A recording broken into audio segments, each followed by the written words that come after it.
Tell me, have you ever danced with the devil in the pale moonlight? What? I always ask that of all my prey. Whenever I recommend them a cheap TT Artisan lens. I just like the sound of it. Yes, this lens is full frame. It's 50mm. It's f1.8. It's tiny, maybe smaller than any other autofocusing 50mm on the market, and it's only $89 US, making it not only the smallest, but maybe the cheapest full frame autofocus lens on the market ever. But there's just one catch. So are you willing to make a pact with the devil to get all of the above in exchange for one teeny tiny thing? Your soul. I'm just kidding, not your soul, because after watching my videos, your soul is mine. This is the brand new 50mm TT Artisan 1.8 autofocus lens. And yes, everything I said was true. From a certain point of view. A certain point of view? What I didn't mention is that this lens is autofocus only. Yes, that is the one thing. I'll let that sink in for a little minute. So I hope you're trusting your camera to deliver that great autofocus. Now, technically, TT Artisan are letting me keep this review copy of the lens, but because the lens costs $89, it's actually costing me more in hard drive space to store the footage I shot with it than it is to keep the lens.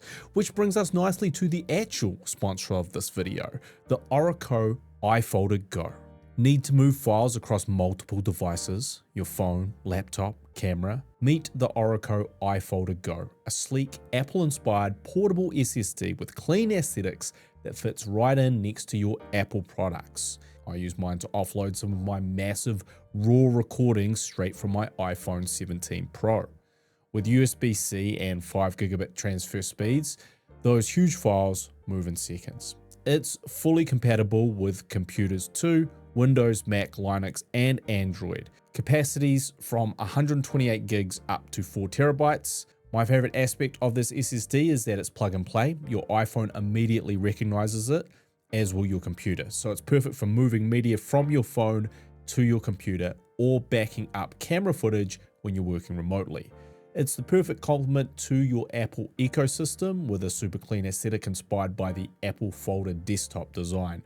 Currently, it comes in silver or matching iPhone orange and is currently priced at $199 US.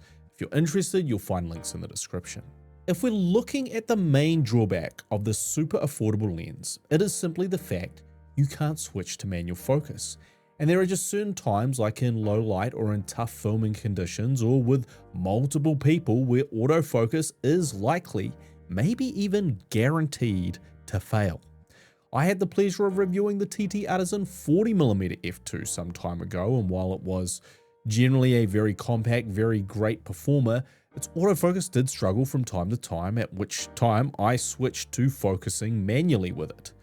No such switch here. But in basic autofocusing silly YouTuber testing scenarios, the autofocus did perform quite well. It didn't miss focus or hunt, and it came back to focus on my subject with no issues. And this is comparing it to my nearest autofocusing focal length lens, the Viltrox 55mm.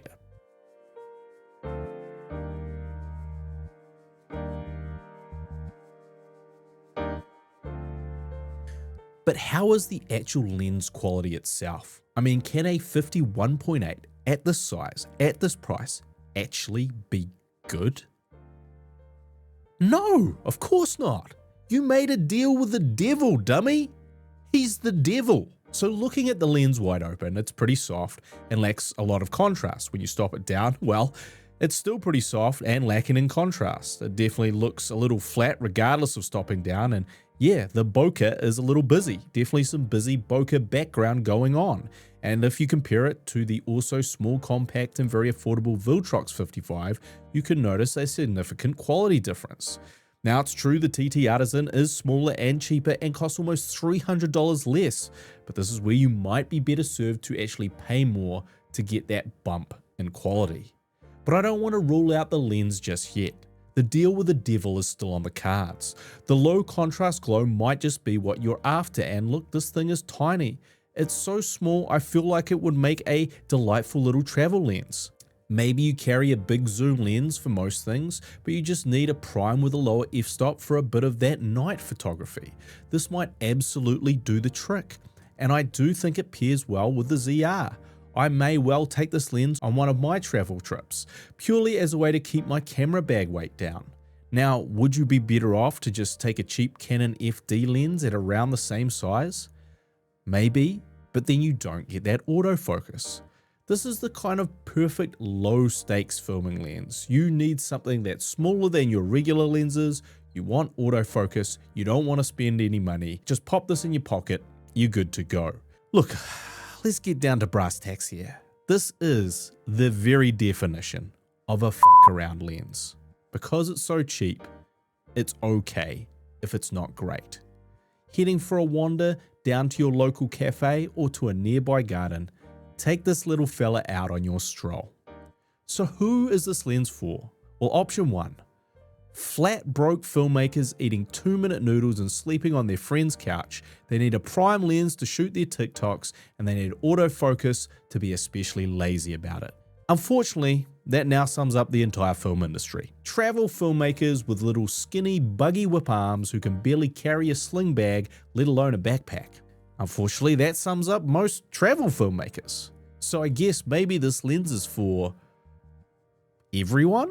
If you had to twist my arm, I'd say that I personally would opt for their 40mm f2 lens that you can watch the review of here. It has a slightly better build, manual focus, as well as autofocus, and remains at my preferred 40mm focal length, and I do think it produces a better quality image as well. But is the perfect little fuck around lens? Well, you might just have to fuck around and find out. As always, I am the TT artisanal savage filmmaker wielding the cheapest lens in cinema history with autofocus only, designed to play directly to your iPhone in vertical mode, just as Christopher Nolan intended. So pick yourself up a fuck around lens, ignore any attempts at lighting, and drop that f-stop as low as it can go until Voila. Cinema. And I'll see ya when I see ya, with some 2-minute noodles on the boil, sleeping on my friend's couch, and prepping that next viral TikTok.